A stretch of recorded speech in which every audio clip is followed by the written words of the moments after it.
Oi, pessoal. Bom dia, bom dia, bom dia. Meu Deus, eu não me acerto com esse negócio de câmera e coisa e tal. Não me acerto, não me acerto. Mas, e gravar também. Aí, e como eu sou meio estabanada, de repente eu posso jogar o negócio longe. Mas deixa eu dizer, eu estou pensando seriamente em sair do Facebook. Não só do Facebook. Estou pensando seriamente em sair dessa mídia digital, que é algo que você nem sabe, você não pega, você não apalpa, você não abraça, você não faz nada disso. São pessoas que, tem algumas que eu realmente estabeleci laços porque são pessoas muito interessantes. Mas no mais é sempre aquela história, sabe, a história do superficial, do superficial. E eu acho que nós estamos vivendo um mundo superficial, completamente superficial. E que as conversas giram em torno de coisas obviamente superficiais. Então eu não gosto disso, não gosto e tem me dado uma... Sabe, minha avó falava uma coisa chamada gastura, quando ela falava, tô com uma gastura, tô com gastura de fulano. Tô com gastura de tal comida. Era tipo assim, eu não aguento mais. E comigo tá dando isso. Eu cansei mesmo. E penso, e tô pensando, pô, eu tô com 70...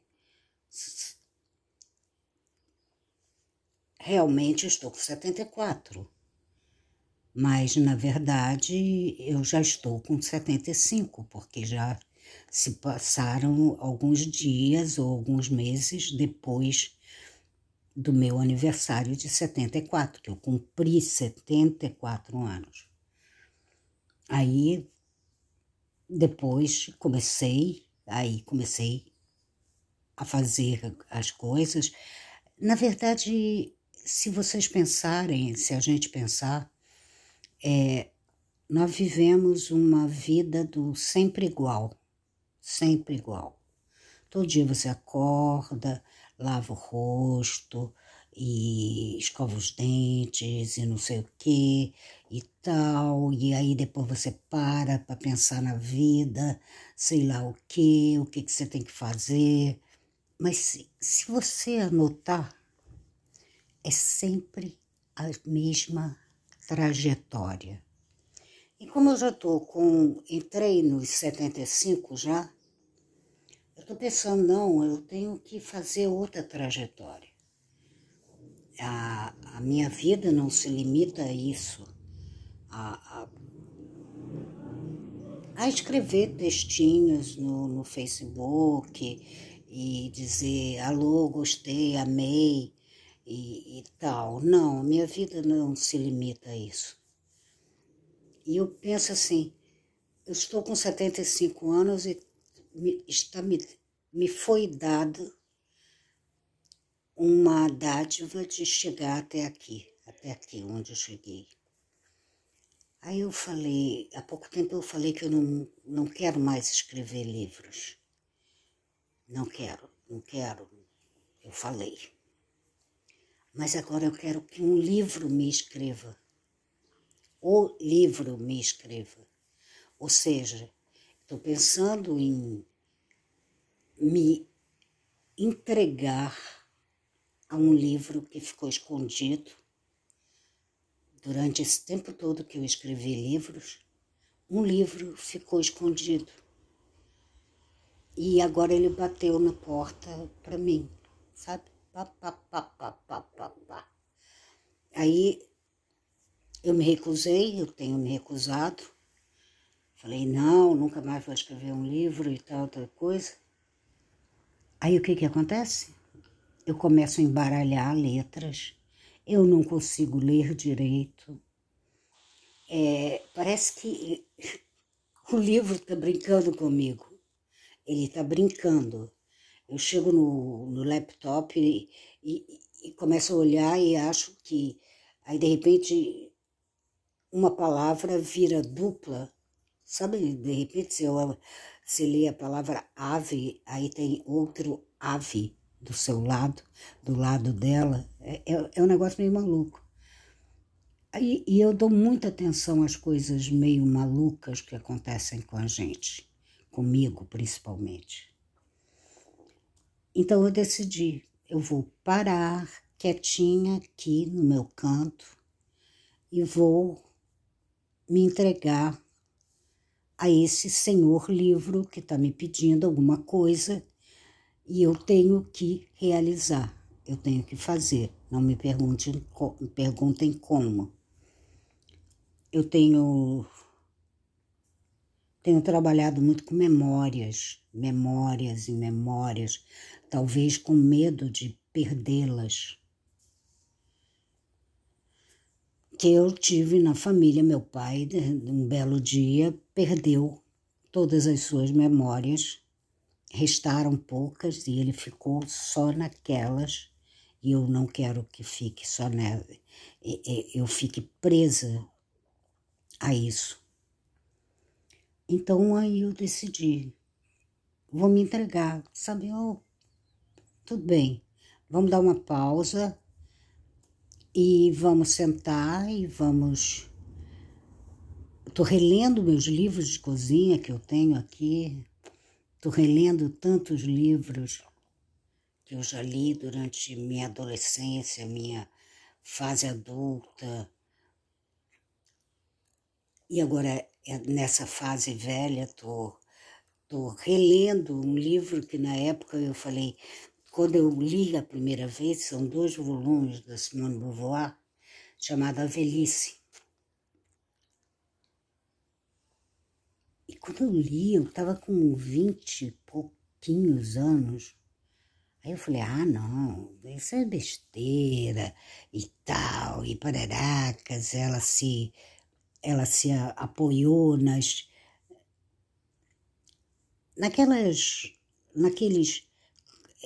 como é que se chama? Outra coisa, as palavras estão sumindo da minha cabeça, da minha fala.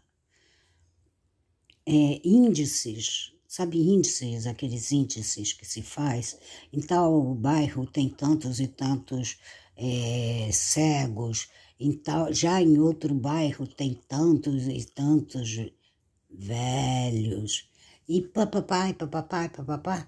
Na época eu falei, não quero ver esses resultados, essa discussão de onde tem mais velhos, de onde não tem,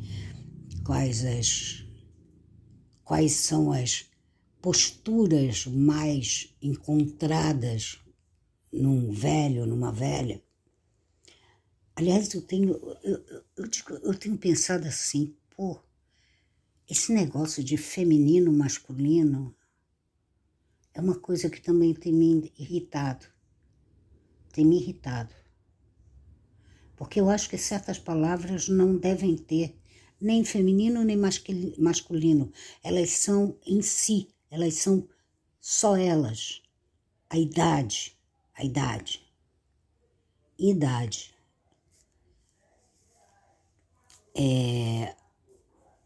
A personalidade, a roupa que se usa, a roupa no sentido de no sentido haitiano, qual a couraça que você usa aos 20 anos, aos 25, depois o tempo passa, aí você vai no armário e escolhe uma outra couraça.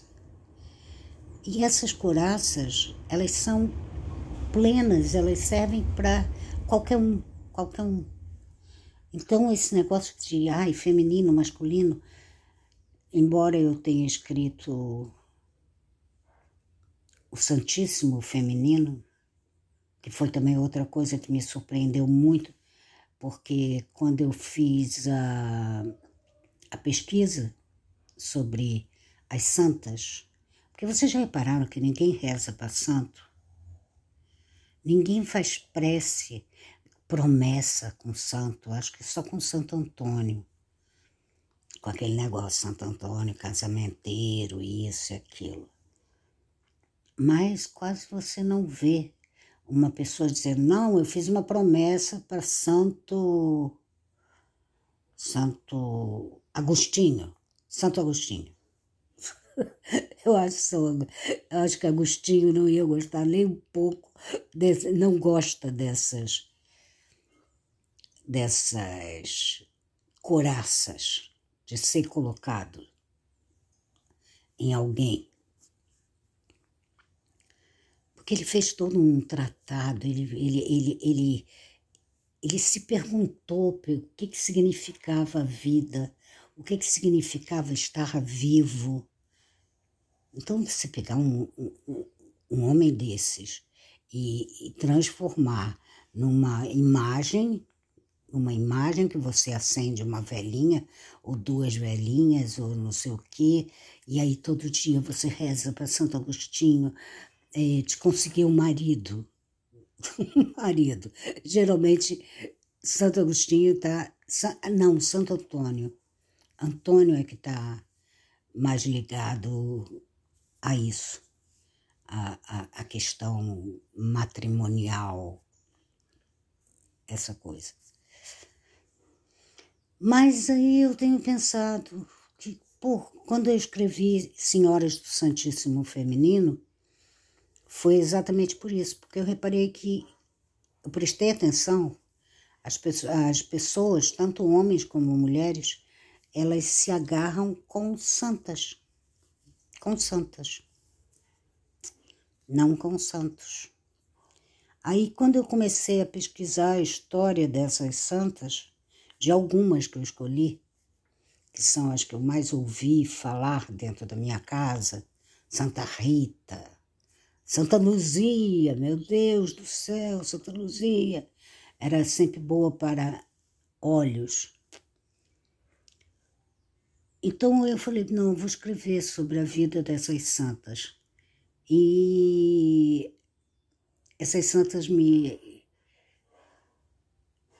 cativaram muito, muito, porque, na verdade, eu, quando fui no armário, naquele grande armário que existe das couraças, eu vi que as couraças que aquelas santas, algumas santas usavam, eram extremamente poderosas e todo o martírio dessas santas, dessas santíssimas, era uma coisa, não era uma coisa só que ligada, cometeram pecado, pecaram, não sei o que, aí não sei o que, tantas chibatadas em si mesmas. Não, não era isso.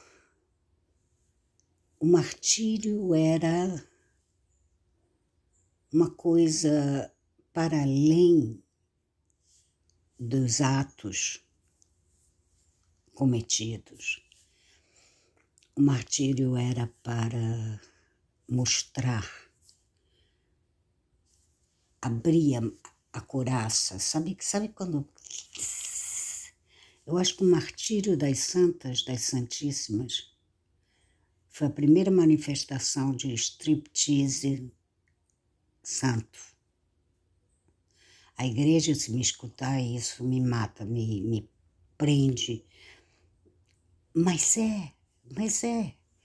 Quando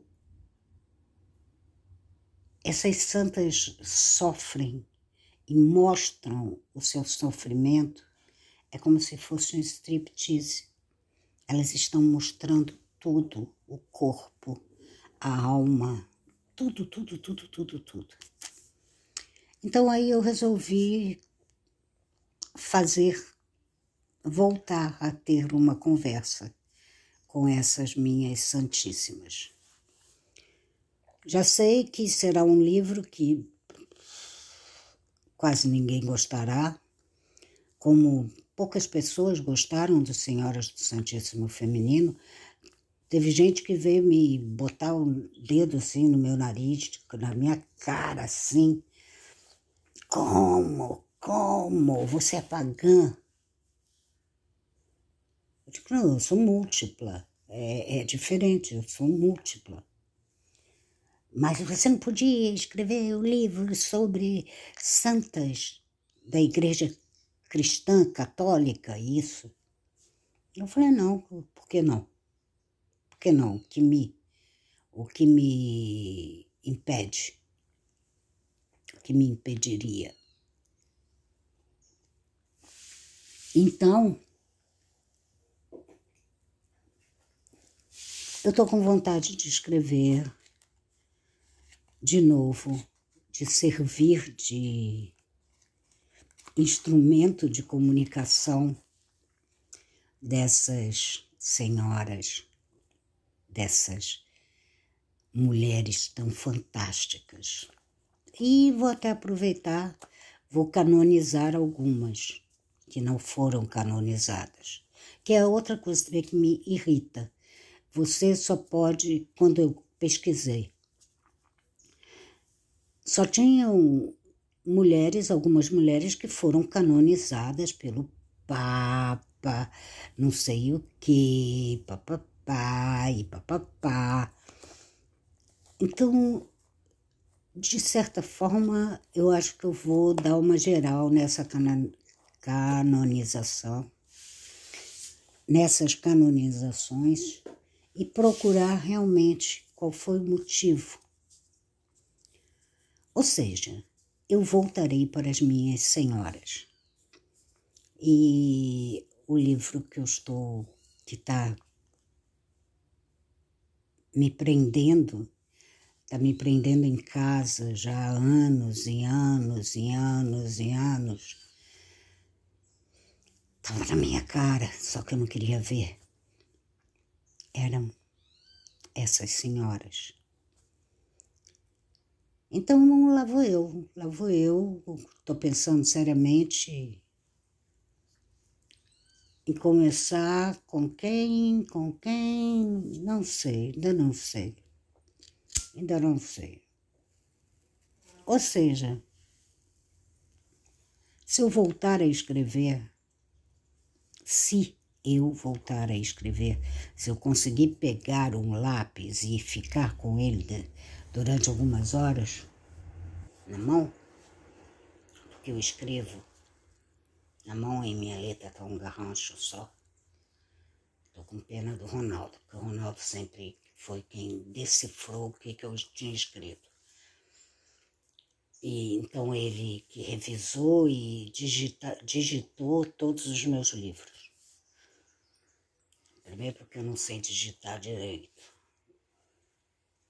E agora vai ser terrível, porque minha letra tá um garrancho só. Ah, melhorou, olha só. Deixa eu dizer para vocês. Eu tava com esses dois cantos dos lábios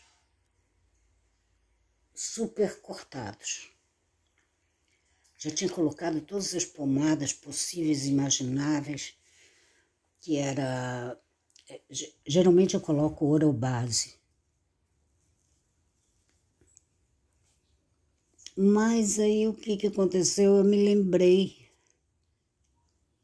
de um médico que eu tive. Eu não vou dizer o nome dele, porque não sei se ele ainda está vivo, que era super badalado, isso e aquilo, e tinha uma fama e era um puta médico. Ele era dermatologista. Um dia a princípio alguém falou que tomou vacinas para herpes. Isso aqui é uma herpes. Antes ela me atacava aqui. Eu ficava com a boca toda assim. Mas agora ela está mais gentil, ela ataca aqui, mas dói muito. E esse médico chegou para mim e disse, você tem problemas de... Olha que eu estava no auge da idade legal, tipo assim, que você está entre se despedindo da infância e adolescência e entrando no mundo dos adultos. Então eu estava com 20 e poucos anos e ele já cansado de me dar vacinas, que eu sempre tomava, eram até umas vacinas francesas. E pomadas, isso e aquilo. Um dia eu acho que ele encheu o saco de me ver tanto lá. E chegou, Márcia, você tem algum problema de ficar com a boca manchada, borrocada, quase preta? Eu falei, não. Aí ele me indicou violeta genciana, que é um negócio, é um negócio que eu não me que me acompanha no vidrinho. Agora eu estou achando interessante, porque eles criaram uma nova embalagem, está mais bonitinha, então não te dá mais tanto desprazer em colocar aquilo na boca. Então, aí o que acontece? Isso aqui estava todo cheio de um negócio meio putrefato. Era horrível. Então eu coloquei violeta genciana e como é uma mágica, eu não sei o que acontece, porque seca. Daqui a pouco eu vou colocar um pouco mais para dar uma Cefini, para ver se termina completamente, e vai terminar. Mas era isso que eu queria dizer para vocês. Eu estou pensando seriamente em dizer, me rendo, tô de mãos para cima, assim, sabe? Aquele negócio, coloca as mãos para cima e mostre deixa eu ver os bolsos, e a polícia vai, quer te revistar, isso e aquilo. Pelo menos é o que aparece nos filmes. Eu estou nessa, as minhas senhoras cansaram de me mãos ao alto, cansei de ficar de mãos ao alto para elas e eu voltarei a ouvi-las. Pior que elas falam demais e ouvir todas aquelas vozes. É bonito, é bonito. Não é à toa que uma delas que é, eu chamo de Hildinha, foi Hildegard von Bingen, ela que criou aqueles coros, aqueles corais, aquelas músicas fantásticas que foram feitas na Idade Média para a igreja. Mas ela fez por quê? Porque ela achava que a voz, o tom, as brincadeiras que as letras fazem, os fonemas, eles fazem com você, são únicos. Então, a santidade maior de Hildegard é uma coisa chamada palavra. A palavra escrita, memorizada e cantada. E ela tem uma turma boa que seguiu. Então, quando eu escuto essas minhas santíssimas, elas seguem Hildinha. Então, surgem cânticos e cantos E será que tem alguma que já consegue fazer um rap? Eu adoro o rap. Adoro, acho lindo o que se faz com as letras, com as palavras, com as rimas. É belíssimo, é belíssimo. Se você prestar atenção, no início eu me fechei, falei, não, isso não é música, isso e tal. Aí veio o Eudinha, no meu ouvido, disse, Márcia, são palavras, são palavras. Não esqueça disso. Aí eu passei a prestar atenção aos raps e essas pessoas que fazem, que compõem, que criam. Então, é isso. Acho que vai ser um bom livro. Pelo menos para mim. Para mim será um bom livro, como Senhoras do Santíssimo Feminino, que eu considero o meu melhor trabalho, porque foram vozes que eu consegui dar visibilidade e sonoridade para as pessoas que não conheciam essas minhas amigas e que são poderosas. Uau! E como são poderosas! Todo mundo fica aí atrás de bruxas e bruxas e bruxas e bruxas e bruxas. Elas foram bruxas. Todas elas. Porque se elas permaneceram, vamos pensar, quais são... Se você pegar a história geral, você vai ver o quê? Que mulheres decidiram, surgiram em determinados momentos que carimbaram atitudes, que ajudaram em guerras. E em todo o desenvolvimento do ser humano, que me desculpem os homens, mas o maior desenvolvimento dos seres humanos sempre foi comandado, sempre foi direcionado. Comandado seriam as palavras de Joana d'Arc, a Joana do Arco, como eu a chamo. Mas para Eudinha foram comandados, foram organizados esses movimentos pela fala feminina. Então é o seguinte, lá vou eu, deixa eu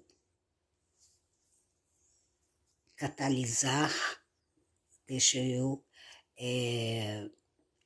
servir de secretária, digitando, escrevendo primeiro à mão o que essas santíssimas senhoras do Santíssimo Feminino estão ainda querendo me dizer. Lá vou eu, e lá vou eu. Então, um beijo grande. Tá vendo? Já estou conseguindo fazer assim. Tava cruel. Aí, então não esqueçam, quem sofre desse problema de herpes, principalmente na região dos lábios, violeta genciana é o melhor remédio. Tudo bem, você paga um mico porque fica meio esquisito, mas em compensação, você praticamente da noite pro dia você fica legal. Então vamos nós, porque eu tenho muita coisa para fazer e tenho que ouvir essas minhas senhoras, que espero que sejam de vocês também.